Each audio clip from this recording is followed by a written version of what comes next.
Relatives of Sherbert Maddox started to worry about her well-being, prompting them to phone the police. During a search for her in her last known location, authorities would find her dead body wrapped up stuffed in a refrigerator inside of a bedroom. It is clear to investigators that she has been in that refrigerator several days. Who would want Sherbert dead, and how could they just discard her in that way? Welcome to Viral Crimes. Subscribe and hit the bell icon for more stories.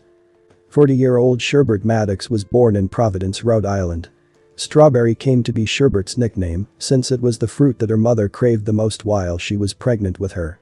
When you were feeling down, she would make you laugh. To those who knew her, she was described as always being there for you.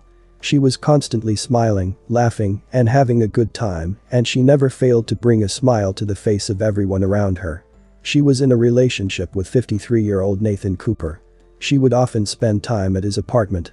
Family members became worried for her when they hadn't heard from her, prompting them to make a panicked call to police concerned of Sherbert's whereabouts. On March 22, police officers responded to the apartment on Parkus Avenue in the city of Providence to check on Sherbert, as they believed that was where she was. The terrible discovery was made after the authorities got a tip from a frightened relative and searched the property. When the police officers reached the third floor, they could smell a strong, rotten stench emanating from Cooper's apartment that was comparable to the odor of human decomposition. The search warrant for the residence was secured by the police quickly after that. During the examination of the home, the authorities discovered a refrigerator being kept in one of the bedrooms.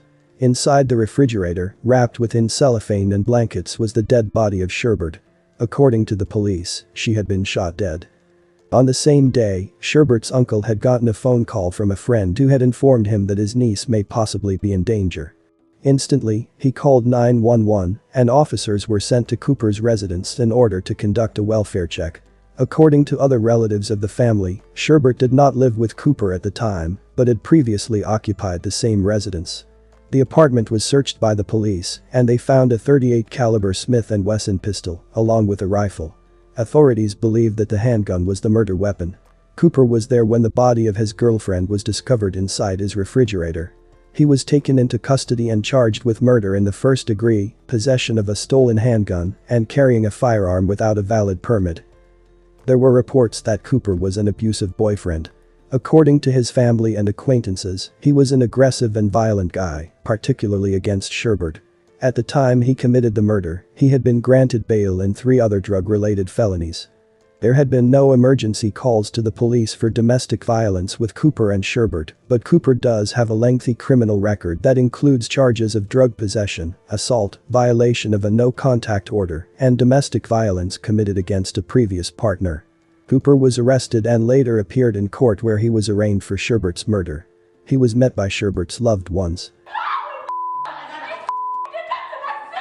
Maddox's family came face to face with the man police say was the victim's boyfriend. During the course of his arraignment, Cooper displayed a ton of emotion and wept hysterically.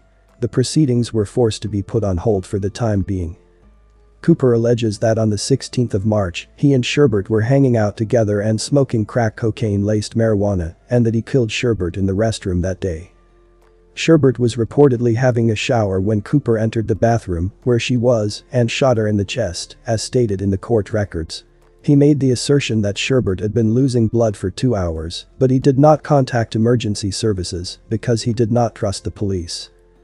After he was certain that she had passed away, he took the shelves out of the refrigerator, covered her body in towels, blankets, and saran wrap, and placed her inside.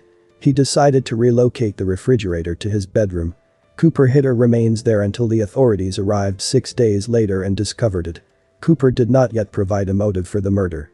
He did not make a plea in the case. Nathan Cooper is now being held without bail as he waits for his next court hearing. Our investigation is showing that he did have violent tendencies toward her in the past. She was actually wrapped in several layers of types of saran wrap, towels, blankets, and then she was placed in a refrigerator. Friends and family were devastated when they found out what happened to Sherbert. The fact that they left her like that, I could never get my sister back. Through tears, Sherbert's younger sister Nakia told me she never thought she'd have to bury her sister. You took a part of my family that we could never get back. Your day is coming. Nakia is referencing Cooper, who police say Maddox was living with. What do you think happened between them? I don't know. I don't have that answer. However, Nakia believes more than one person had to be involved in her sister's death. I want the world to know that justice will be served on my sister. Nobody had to do that girl like that. I don't care what she did. She did not have to go out like that. What happened to Sherbert Maddox was a tragedy. My condolences to her friends and family. May you get justice for her murder and heal from your pain. Thanks for watching, and I will see you in the next video.